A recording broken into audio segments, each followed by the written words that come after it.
Hi, folks. Welcome to the Routing Loop, our weekly show about all things networking. So, getting your packets from A to B within AWS network, or even getting it back to on-premise. I have today for you very exciting guests from 1111 Systems. I'm going to let them introduce themselves in a second.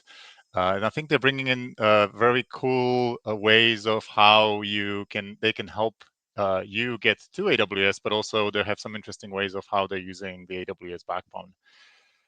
So we have two Anthonys, so it's going to be a little bit complicated on which Anthony is which. So we're just going to use their surname. So maybe Libretto, you want to start first? Give us an introduction. Where you guys based?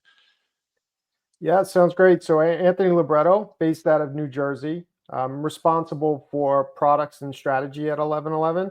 And that's really around our network as a service offerings. Been with 1111 for 3.5 years. I came on as part of an acquisition of a company called Static One. And yeah, it's great to be here. Thanks, Tom. Awesome. Anthony Papaleo? Hey guys, network solutions architect here at 1111. Been with the organization going on 3 years as well. Yeah, handle all things pre-sales. Excited to be here. Cool, awesome. Do you guys want to say anything about why 1111? I've heard the story before. I think it's kind of a cool origin story of the name. Yeah, so our founder and CEO, his name is Brett Diamond, was sitting in the kitchen with his daughter. His daughter was in grammar school. And she looked at the clock and said, "Hey, Dad, look, 1111, make a wish." So Brett went online and looked up what the meaning of 1111 is and why people say that. And what he read was that at 1111, everything in the universe is supposed to be in sync.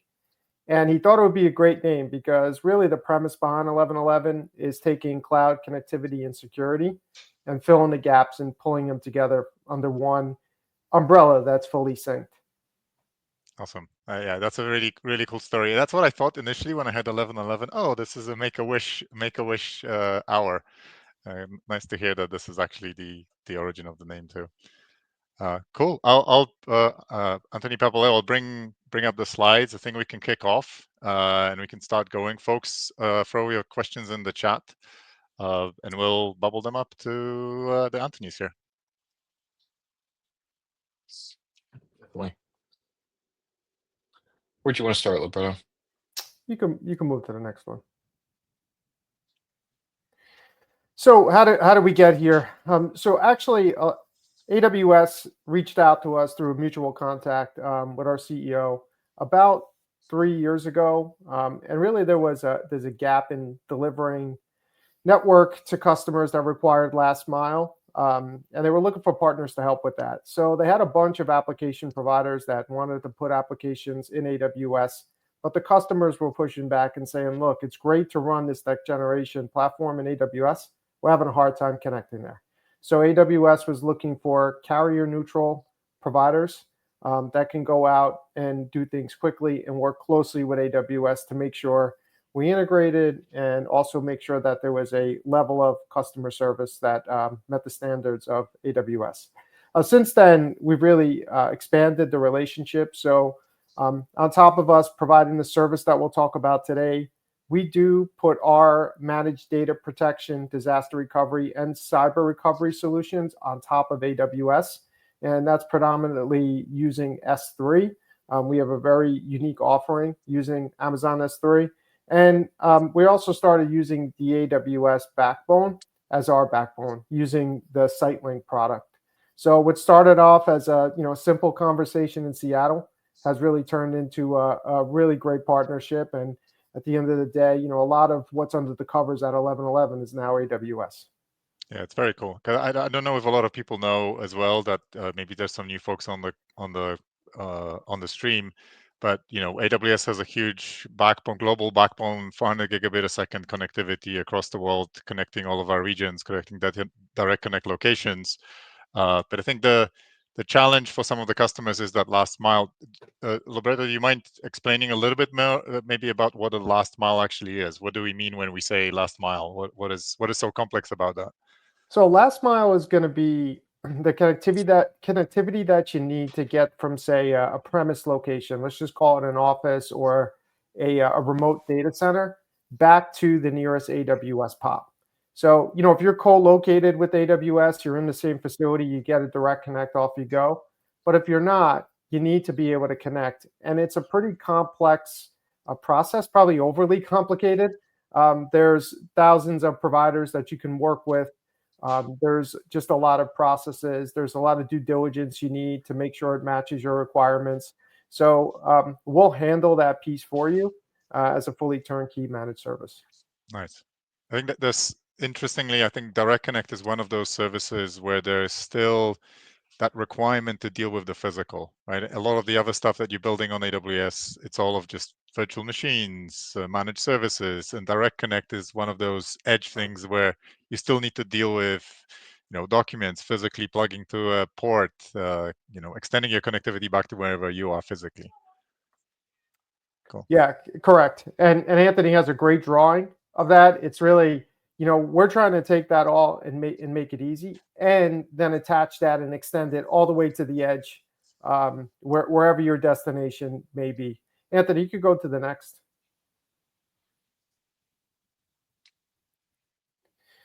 So this is the perfect segue, Tom. I mean, what is managed connectivity for AWS? I mean, in short, we reduce the complexity of getting last mile and standing up these direct connects. We provide elasticity. So we have a lot of customers that need to move large workloads, but they don't want to get locked into contracts and speeds and all the things that a traditional carrier will make you do. We integrate with AWS. We spend a lot of time ensuring that our solutions seamlessly integrate into AWS, and we do it all turnkey. And we provide visibility VR monitoring tools. We provide a management layer and a 24/7 NOC that watches all the services. What is the complex piece that you're removing? What is the complexity that we're talking about here? So the complexity is going to be really just figuring out and getting the circuits delivered to your location and then integrating with AWS. So let's say you're at a location and you need diversity from a carrier standpoint. Well, it's a pretty complex thing to figure out what carriers are at the location, what carriers are near the location, and how diverse they actually are. So we do that for you. Next step is, how do you quote that? We take care of that for you. In addition, once you get all this stuff up and running, you need to configure the routing. So it's mostly a BGP-based configuration, but a lot of our customers struggle with that. You need to configure the BGP session on the DX side, the BGP session from the on-premise device. So all of that we provide as a turnkey service, and you don't have the need for a team to watch it 24/7. So, our goal is to have our customers sleep at night and, be able to enjoy their holidays while we're figuring out why circuits are down. Yeah, I like to think about networking kind of as this plumbing, right? You wouldn't necessarily buy a house purely because of the plumbing, but it has to work perfectly, because it goes wrong, you're in trouble and your whole house is destroyed. That's right. And it always seems to go wrong when it's a holiday. So, I'm sure most people on this call can appreciate that. That's true. That's true.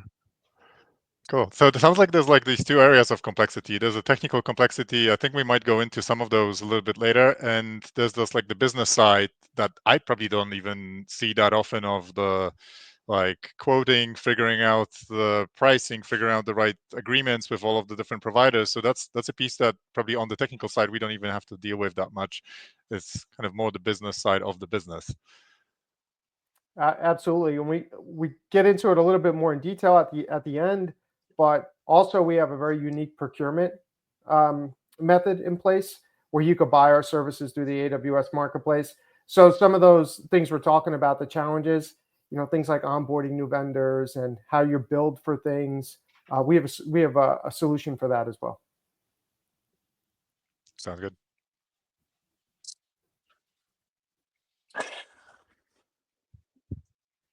Cool. Well, hey everyone, I'm gonna go ahead and present the next few slides. They're going to be an overview of some of 11.11's capabilities and our products powered by AWS.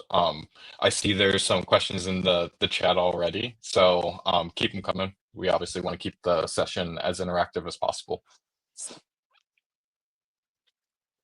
So fully integrated last mile and our carrier ecosystem. So our goal is to not just get you to the edge, it's so we can take you the full distance of where you're trying to go. The goal of our solution is to get you from your premises to AWS with a single support team for the entire path. Some of the ways that we achieve this is through our carrier agnostic ecosystem run by our in-house carrier relationship team. Um, we've onboarded m- a hundred hundreds of carriers. I think we're over 200 now into our ecosystem, and we're continually adding more. We have automated quoting with built-in location intelligence to identify the best access options. This allows us to build a quote almost instantaneously while keeping in mind availability, redundancy, and SLAs based on the end user primary business applications. So, what is it we're actually trying to get to, right? Um, quote and scope the circuits that we're deploying on-prem. And Okay. seamless integration with the hosted Direct Connect provisioning. So if I'm Right. like if you could take me for an example of, say I'm a customer, I have presence somewhere, I don't know, New Jersey or uh, anywhere in the world, I guess, or anywhere in US, and I want to try to connect to the to AWS Direct Connect location, but it's not anywhere near to where I am. Mhm. I could go to you and go, hey, can you guys help me connect? And how long it's because I know you guys have options for, like, in some cases you can do it on a temporary basis, and in Yeah. some cases it can be permanent. I think that's a kind of an interesting angle, right? Because there might be some I might just need connectivity to AWS for a migration, and then I don't want to be stuck in a like multi-year contract with carriers to help me deliver that connectivity. With AWS, it's I can switch off Direct Connect pretty easily, but then all the other infrastructure that I might have already provisioned is kind of trickier. So do you guys have the options of doing like something that's a short term, something that's a long term connection? How does that look like? Yeah, definitely. So all of the solutions that we built are more of a white glove type of service, right? Not any network looks the same as the other. So our goal is to figure out how we're going to tie you in to get you to that AWS Direct Connect. Now, the relationships that we have with our carriers that our carrier relationship team has built allows us to be very flexible with the contracts that we need to get in place in order for us to build that last mile connectivity up to your AWS environment. And that's what allows us the freedom and flexibility to give you these short term and also in some instances elastic contracts where we're able to scale bandwidth up and down for a pre undetermined amount of time. Got it. Okay. So If I could just add there, Tom, an example. Like we have financial services customers that are looking to do seed data into S3. A lot of times they'll have like legacy storage sitting in their data center, and they need to get it up to S3.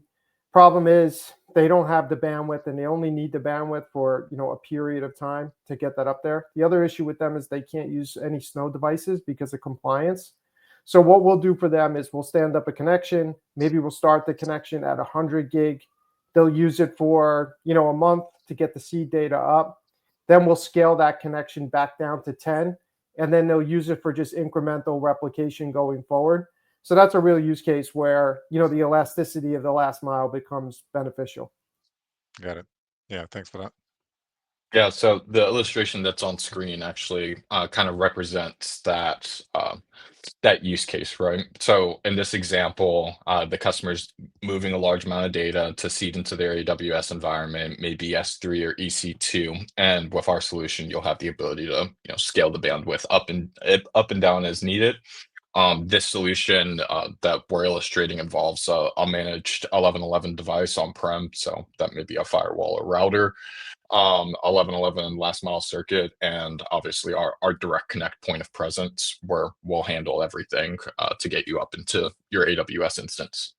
Got it. And then from a resilience point of view, I know direct connect locations, they have multiple paths to the rest of the AWS backbone, right? So from the DX location to the right, Mhm. that's resilient. How do you deal with like providing resilient paths for your end customers? Is it something that they request? How does that look like? Yeah, we work with them to figure out what their tolerance is, right? So how much resiliency do you need? Do you need dual diverse paths from different carriers? Do you need tertiary connectivity via satellite or 5G or something else? We have the ability to procure any of the underlay technology. So it's really just trying to mix and match, get you and balance both cost as well as resiliency. Got it. So I would say, hey, I need independent paths to the AWS POP, and you guys go and orchestrate that on my behalf while giving me a single quote to deal with and a single support team that I work with. You got it. Yeah. Okay. Yep. Cool. Cool. Well, let's move on to the next one. Another benefit is our flexible customer premise hardware. So in the previous slide, I did mention managed 1111 customer premise equipment. Delivering the circuits to get the customer to where they need to go is the first and last step that most other network as a service providers would take. 1111 takes it a little bit further by providing you flexible SD-WAN deployment options, fully managed, co-managed, or customer managed. Uh, we'll work with you on whatever type of deployment and support model you want afterwards. Support with leading SD-WAN platforms, including Fortinet and others. We couple these services with the 1111 last mile to provide a secure and resilient AWS connection. So exactly as we were just speaking about a moment ago, Tom. Another piece to this is when we're providing that premises hardware for you, depending on the type that we're providing, obviously, we're able to control policy all the way up to AWS. So this may mean SD-WAN policy or traffic control security in general. Having that on-premise edge device gives us the capabilities to secure that traffic. And And sorry, and how much of the management? So if I'm the end customer, do I get to decide on, okay, I don't want to manage anything, just put an appliance, manage the policy for me, set up all of the connections. I need this level of resilience. And then you guys Mhm. take care of that all the way and like provide different underlay connectivity options. Maybe one of them is internet, but then you control the SD-WAN policies as well to pick that, okay, voice maybe goes over, traditional backbone, and then some other traffic, best effort might be going to internet and or 5G, whatever that is. How much of that is managed by me as the end customer versus you guys? Is that flexible or is that like part of like preset in advance? Yeah, definitely flexible, right? So we have a co-managed option as well as a fully managed option. The fully managed option, we're taking care of everything from customer prem all the way into your AWS instance. Basically, our demarcation point at that point would just be your DX gateway or the SD-WAN appliance that lives in your EC2 instance. Gotcha. So yeah, all of our provisioning and monitoring and management is done through our 1111 console. So single pane of glass for you to see and manage and monitor everything. Um, the diagram here is just illustrating kind of what we spoke about a little bit earlier. SD-WAN deployment going from customer prem, utilizing a number of different underlay type of connectivity, last mile. So 5G, broadband, DIA, EPL, think traditional connectivity services that you'd be getting from a traditional telco. We're managing that SD-WAN connectivity. That head end can live in one of our 1111 IaaS locations. So we could be providing cloud for you. It could be in your AWS EC2 instance. And we'll manage that path all the way through with the Direct Connect inline. So the IaaS location, do you mind expanding on what that is? An IaaS Yeah. location?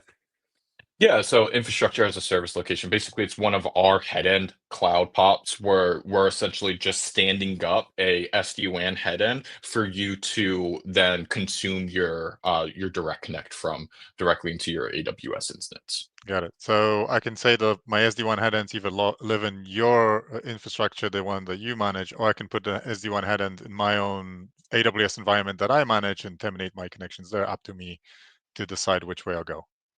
Exactly. Yep. Okay. Another option there, Tom, is also if customers have physical appliances. So it could either live in our IaaS, it could live in AWS, or it could live in the customer's data center.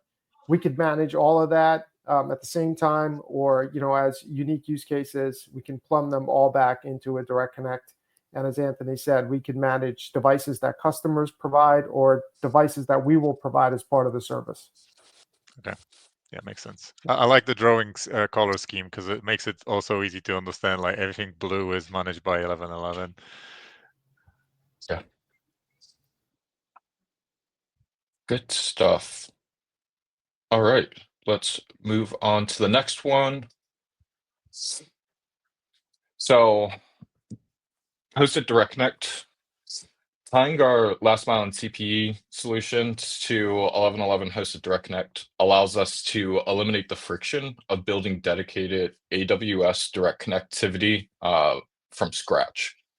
So some of the benefits of our hosted Direct Connect solution are pre-provisioned hosted direct access up to 100 gigs, elastic bandwidth options, as we spoke about earlier today. We're able to deploy in days without physical build within an 1111 Direct Connect point of presence.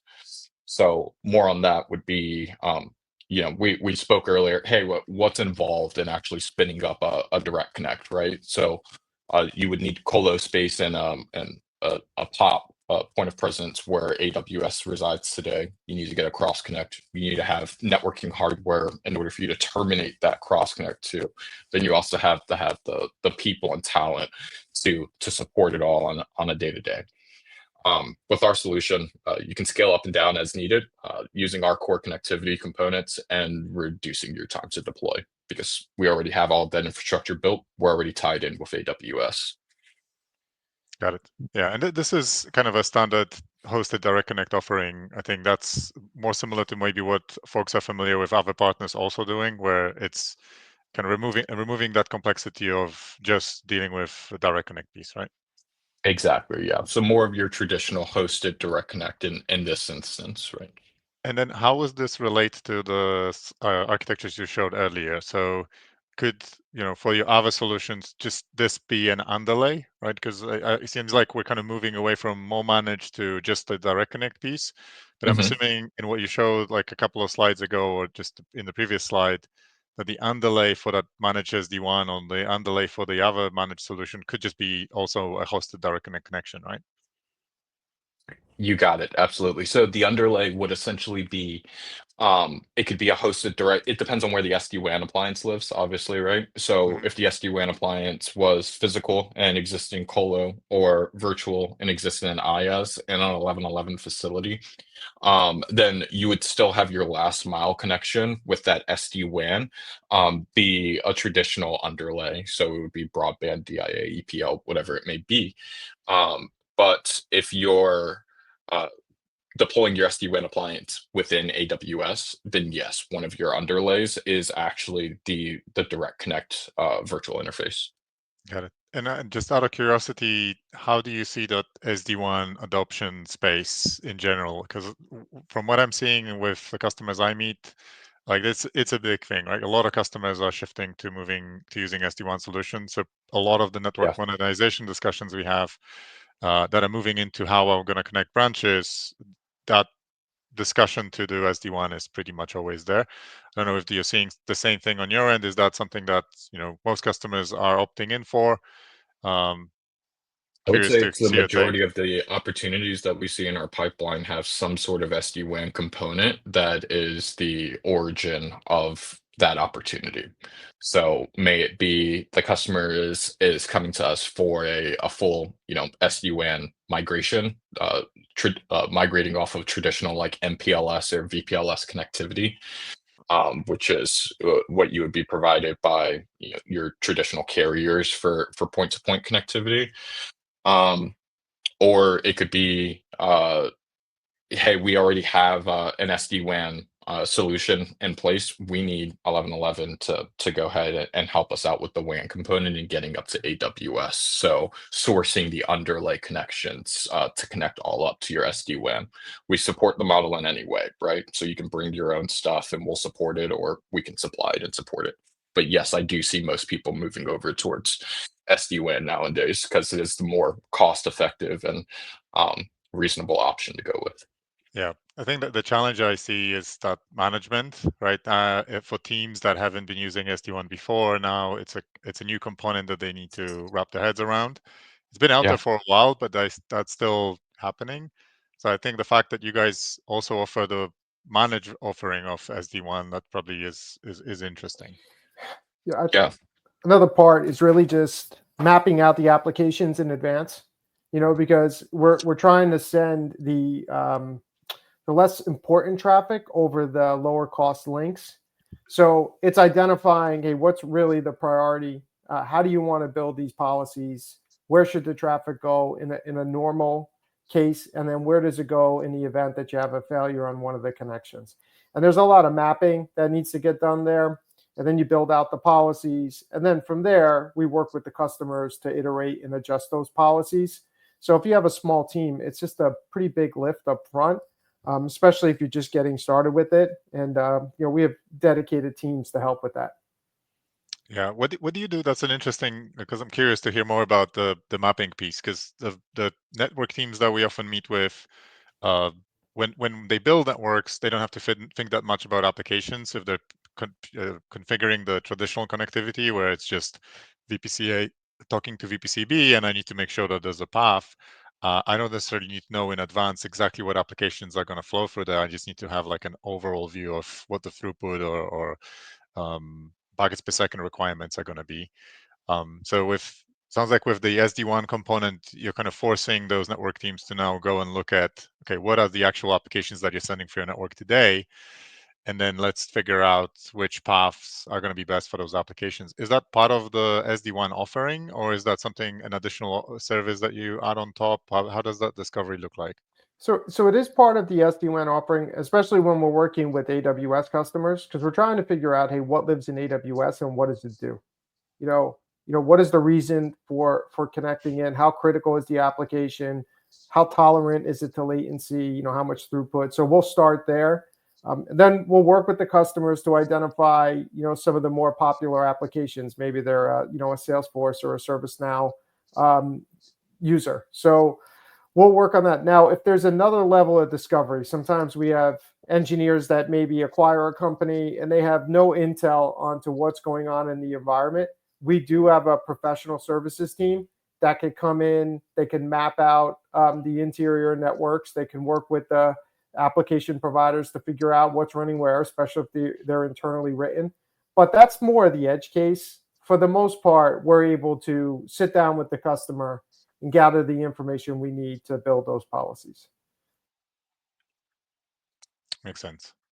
Yeah, I see an update here from showing as LinkedIn user, but I think that's Peter. That's saying that a lot of cases from SD-WAN popular due to extending the corporate infrastructure in the hybrid instead of moving completely in the cloud. So like keeping those environments kind of consistently running at the same time. And we see a lot of that, especially for your branches. I don't think you're going to be able to move branches to the cloud, at least not now. But I know for data centers, it's often a mix. So sometimes I see customers keeping those data centers for a long time. Sometimes they're doing a complete migration out of that data center. Exactly. Yeah, and I do agree. I mean, adopting an SD-WAN solution does sometimes tend to lead itself towards more of a hybrid type of deployment, but not in all instances, right? I mean, you can still be heavily adopting the cloud and have an SD-WAN component. And, most of our solutions are built in that way, that mantra. As you stated, I don't believe anyone's ever going to get completely away from the prem. There's just too much volume for that to Yeah. happen, right? Yeah, as So, long as you have people in a physical building, you're going to need some connectivity from that physical building, unless we're all going to start working in virtual offices somehow. yeah. Yeah. Exactly. All right. Well, we'll jump into the next one. Um, End-to-end management and visibility. This kind of ties together everything that we've been talking about up to this point, right? So we have turnkey connectivity from customer site to cloud, fully managed by 1111. The provisioning, routing, and configuration is all handled by our team, our service delivery team. You're able to get real-time monitoring and analytics through our 1111 Cloud Console, as I spoke about earlier. And we have a 24 by 7, 365, follows the Sun model, SOC and NOC, that'll be monitoring, managing, and supporting the environment. I'm curious about a few things here. So on the Yeah. latency side, how does that monitoring look like? Are you ultimately testing from the on-premise to something inside of AWS? Are you testing just the pieces that are outside of AWS? Where does the latency, and I guess in general, your support demarcation and then the monitoring demarcation, is there like a cutoff point, or you go as deep as needed? So support demarcation is, the last place that we can touch. So it depends on the deployment model, obviously, but typically it would just be that SD-WAN appliance or just head-end appliance wherever it may live, whether that be inside customer VPC or in our 1111 data center. As far as monitoring and visibility goes, we can see all the way into the AWS tenant if requested and required. So kind of going back into that, hey, we want to know what type of applications you're using and how those applications are performing. We can run specific tests from the customer premise location all the way up into the AWS instance and vice versa in order for us to get real-time analytics to see things like jitter, packet loss, latency, anything along those lines on the full path. And Yeah, are you able to test health, like do like a kind of a health check of the application itself? Because jitter, latency, packet loss, you can probably get that from just sending ICMP packets, right? So pretty simple. Are you doing anything that's would actually test an end application? So say I'm running something in AWS, say a HTTPS application. Are Mhm. you then able to run some tests to tell me, how quickly it's responding for a particular path for a particular object? Or is it more just like pure network latency with pings and maybe TCP connections? Yeah, so we can simulate the TCP connections, like for instance, the example you gave, right? The HTTPS, so sending 443 or even 80 over that connection. We can simulate that going all the way up to AWS and then check the health of that connection via our monitoring systems, and then back that into your monitoring portal, so the dashboard that the customer sees. Got it. And then is there any integration that you're doing with CloudWatch there? Because I know there's a lot of monitoring that you customers would be getting from CloudWatch and the metrics they natively get out of some of the networking components inside of AWS. Would they then need to look at two dashboards, or is there some integration where you're able to pull some of that info if necessary, even though it might not be managed by you, right? If I'm the end customer, I got a connectivity offering from you guys, but then I manage my own transit gateway that I plug everything together or plug everything into, and then I want to like be able to see everything in one dashboard. Is that doable or not today? That isn't a use case that's really come up for us too much yet, but I'm sure it's something that we could figure out a solution around, just depending on the parameters of how CloudWatch is sending those logs and alerts. We should be able to consume those and integrate them into our console as well. Got it. So it's kind of customizable. If there's an API, you can probably integrate with that API and just pull that out. You Got got it. it. Okay. Exactly. Great. And so our backbone is also built on AWS. We talked about this at the beginning just a little bit, but one of the main things that 1111 and AWS partnered up to do in the beginning, right? we initially came in to assist with solving for the issue of, hey, how do we get customers from premise all the way up to AWS without having to go through 5 different providers in order to get there. From that point, we continue to work with AWS. AWS had this huge backbone. 1111 also was in the process of building out their backbone to get as resilient as we wanted it to be, and it just became a natural partnership. So we partnered with AWS to supplement our own backbone and adopt our own backbone as AWS's SiteLink. So what this allows us to do is it allows us to give fixed rate pricing for that SiteLink connection. We're talking about long point-to-point connections, let's say between 2 data centers, let's say east to west, or even international, right? We're going from the US to Europe, Japan, whatever it may be. We're able to provide that connection over our backbone via SiteLink. It's 100% SLA-backed. This is something that you're not able to, traditionally get through AWS directly consuming their SiteLink product. They don't offer an SLA on it. We're able to offer an SLA on it because of some of the other components that we built into this technology. Got it. Very interesting. I think for folks that might not be familiar with SiteLink, because I know a lot of people might not be, it's like an additional feature that we launched probably is now 2 years ago, or maybe even 3 years ago on AWS Direct Connect. So that SiteLink blob in there, that's actually the AWS backbone. Prior to SiteLink, you couldn't really connect directly to Direct Connect locations. So say one is in Chicago, the other one is in London. You couldn't connect directly between them. You had to go to an AWS region and then configure something in that region, like a transit gateway or a bounce off point. Yeah. Typos too. And that would get you to the other side. So when we launched SiteLink, we opened up this option for customers to just, if you're in London, if you connect to our Direct Connect location in London, and then the other one is in Chicago, we'll take you directly over our backbone without pushing you through any of the regions. So the regions are actually independent from the path, and regions could be failing and the path could still be working. And I think that's a very interesting integration, because if I had to build this myself, right? So I could go to AWS today and get a connection in Chicago, get a connection in London, plug them into my data centers, assuming I can figure that bit out, because that's already complex in itself. Yeah. I still wouldn't be able. So my pricing would be per gig pricing. So it wouldn't be a flat rate pricing that would be able to get, because AWS doesn't offer flat rate pricing for Direct Connect or Direct Connect SiteLink. And then there is no SLA today with that model. So I think that's very interesting that you guys are able to solve some of the challenges I might have as an end customer, right? I would want to have the flat rate pricing for this connection, and I would want to have someone be able to offer me an end-to-end SLA and make sure that this connection is going to stay up and running. So that's a very interesting model.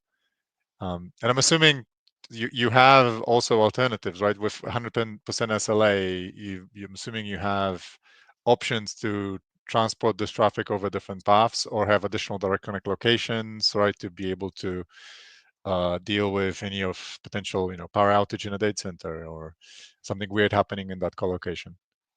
Exactly. Yeah. So we can supplement the traditional SiteLink or 1111 backbone connectivity with some of the backbone connectivity that we already have in play, right? So we'll supplement that with our traditional wave connectivity as far or EPL point-to-point connectivity, whatever it may be, as far as getting that diversity in the direct connect points of presence that you're trying to get to. We can also take you to different direct connect facilities to get you that extra diversity, right? So let's say you're in the West Coast, we could take you to LA and San Diego, two separate data centers with AWS Direct Connects, and then we could do the same in the East to give you that redundancy and resiliency. Once again, the goal here is for us to work with you, build this white glove type of solution where we're really working hand in hand with you to make sure whatever we're putting out there meets your requirements as far as resiliency, redundancy goes. And I see another thing that caught my eye is that layer 2 in there. Because Direct Connect is natively layer 3, right? So it's not AWS offering to be able to do layer 2. It's layer 3.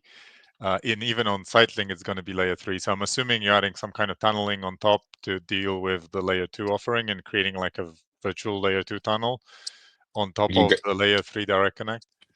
You got it, exactly. And that was a huge requirement for us, right? So at 1111, I mean, we are a cloud and disaster recovery company as well as a connectivity organization. So we needed to make sure that anything that we were building was going to work well and tie into the existing products that we have on the truck.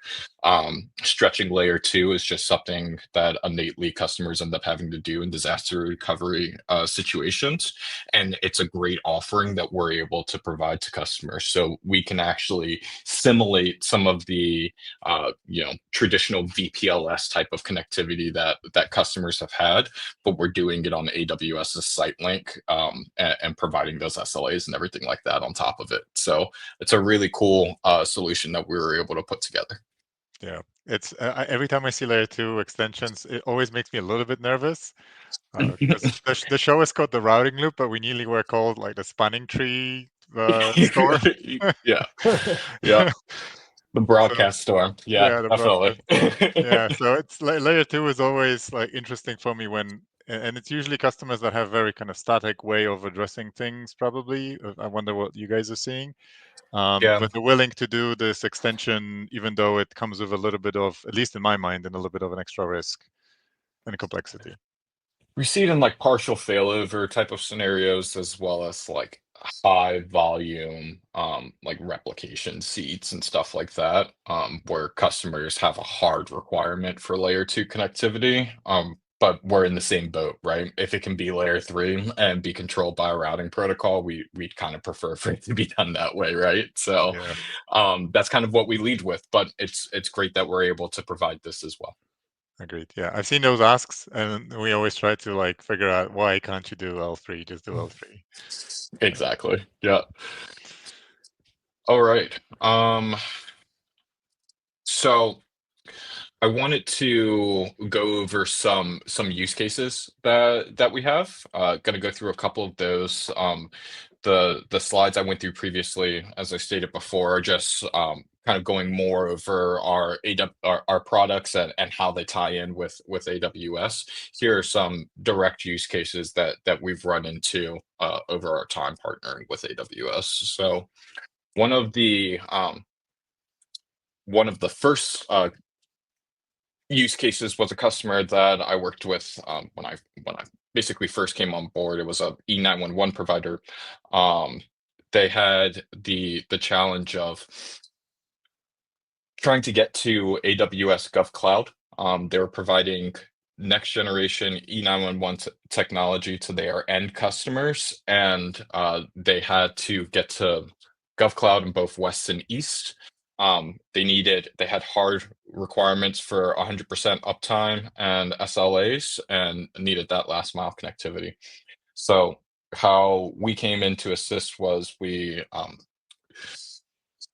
provisioned some on-prem SD-WAN appliances as well as our managed connectivity, so our underlay technologies, may that be fiber, EPL, DIA, or broadband.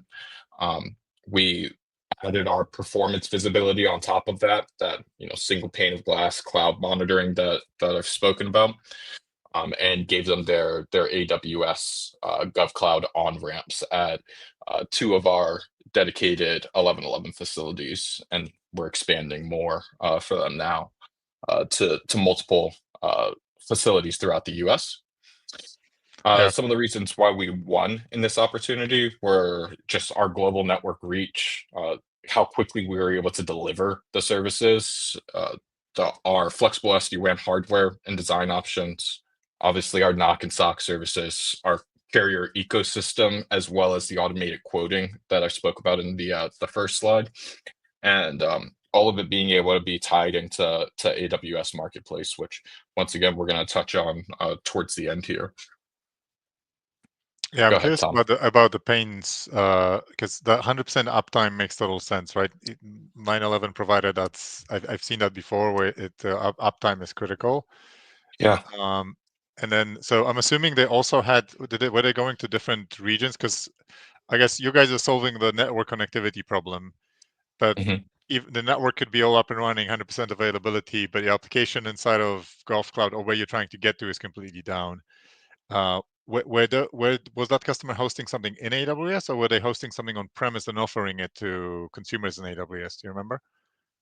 They were hosting their services in AWS. I'll let Libretta go ahead and chime in on this one. Go ahead. So they were they're actually running it in Ohio and NorCal. So they have 2 instances of the application, and then from the prem, we're building it back to those 2 locations. So what we'll actually do is we'll bring them back to our 2 nearest points of presence, and then we'll leverage AWS's backbone to get to the 2 GovCloud regions.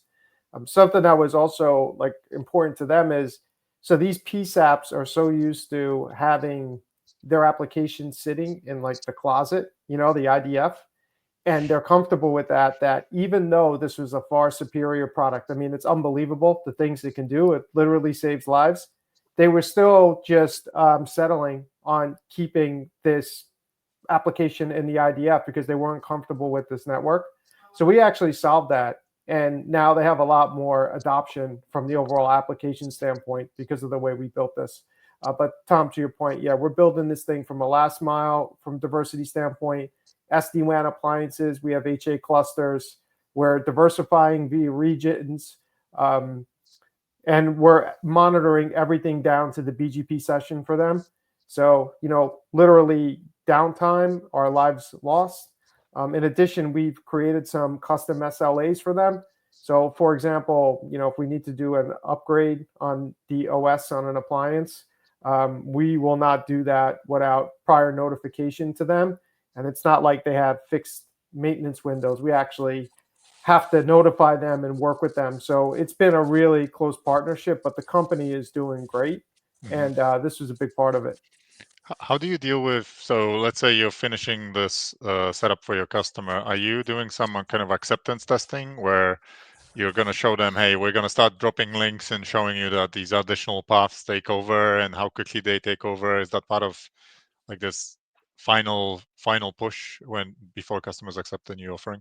Absolutely. So we have an actual lab that we set up with them in one of their offices where they have a small dev environment. So we're testing it there first, but then prior to them doing any handoff to the customer, we test every possible failover scenario. Got it. Okay.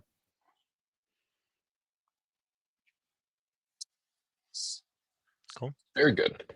We'll move on to the next use case. So the next one we had on deck was the customer type. It was a large media and entertainment company. We solved for this one with our managed network services as well as our AWS Direct Connect services. Some of the challenges that they had were high bandwidth requirements. The goal for them was to be able to stream high def video from premise all the way up to EC2 for customers to stream from EC2 and view from there. So they needed low latency for AI-driven analytics. They had 100% uptime expectation, and the last mile connectivity were in geographically diverse areas. So we need to come up with a solution for that of how we tie them all together, going back to the same AWS instance.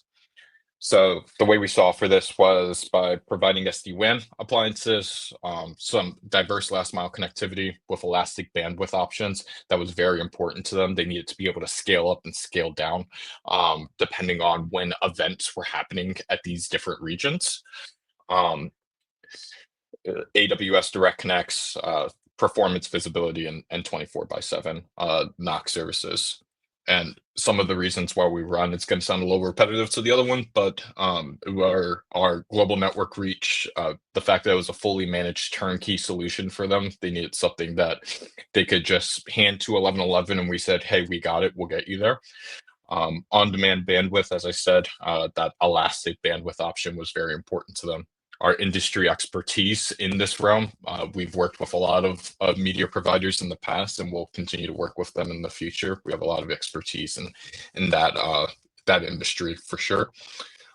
Our integrated knock and sock services, and then obviously the things we spoke about earlier with our carrier ecosystem, automated quoting, and Yeah, the reasons why AWS Marketplace. procurement loves you with the automated quoting and Yeah, exactly. Yeah. I'm curious about the flexible adjustment of bandwidth because that's interesting. So they would have events in different locations and they needed kind of to increase the amount of bandwidth available on Direct Connect to that EC2 environment on a for a particular duration, say a few hours, and then wind it back down. Exactly. Yeah. So they may have an event at an arena or something along those lines where they needed, the full bandwidth that was available to them. Let's say 10 gig in this case, right? But after that event is done, it's probably only going to go on for a night, right? They need that bandwidth to be used somewhere else.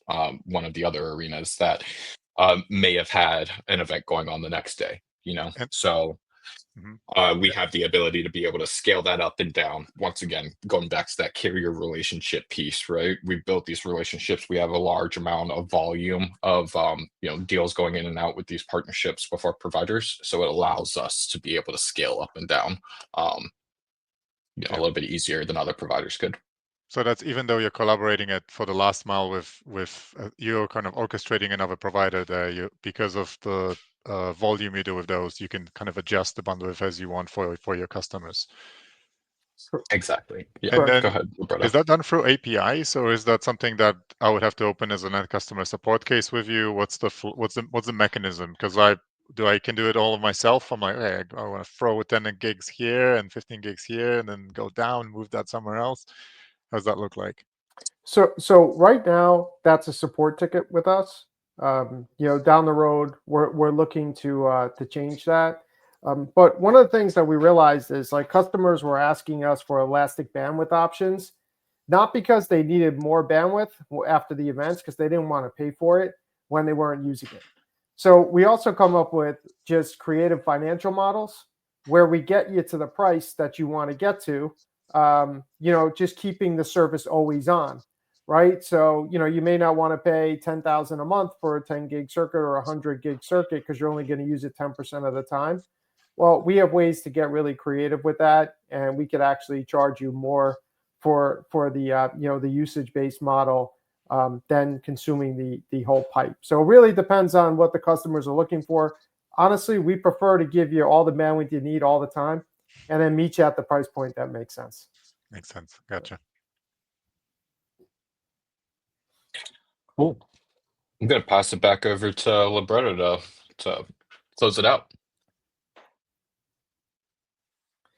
So a really unique thing for 1111 is being able to sell our services in the AWS Marketplace. So we're the only provider currently in AWS Marketplace that could sell last mile services with management and an SD-WAN service.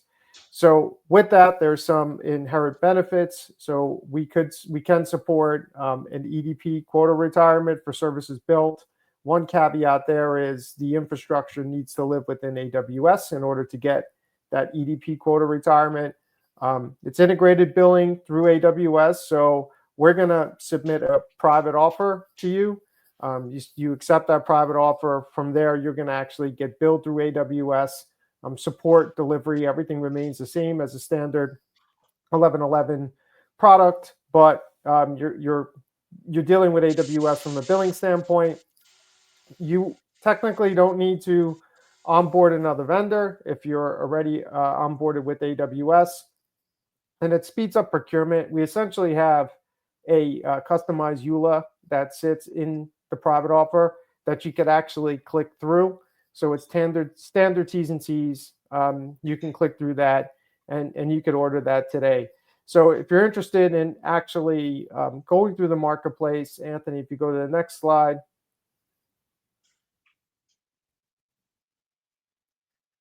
You can scan these QR codes. The key here is, as we've been talking about, like we can submit a private offer, but we'd love to talk to you first and just really understand what you're looking for, what you're trying to solve, and make sure whatever solution we present to you via that private offer checks every box. So, we're happy to do a design session with you, or as many as you'd like, talk about the application, talking about what you're looking to do. And then when it comes time to actually process the order, if you'd like to do it through Marketplace, we will present a private offer to you. Awesome. Well, guys, I think we're at time as well. Thank you so much, Antonio Dobredo and Anthony Papaleo, for joining us. Thanks, everybody, for jumping and bearing with us here. And we'll see you all next week.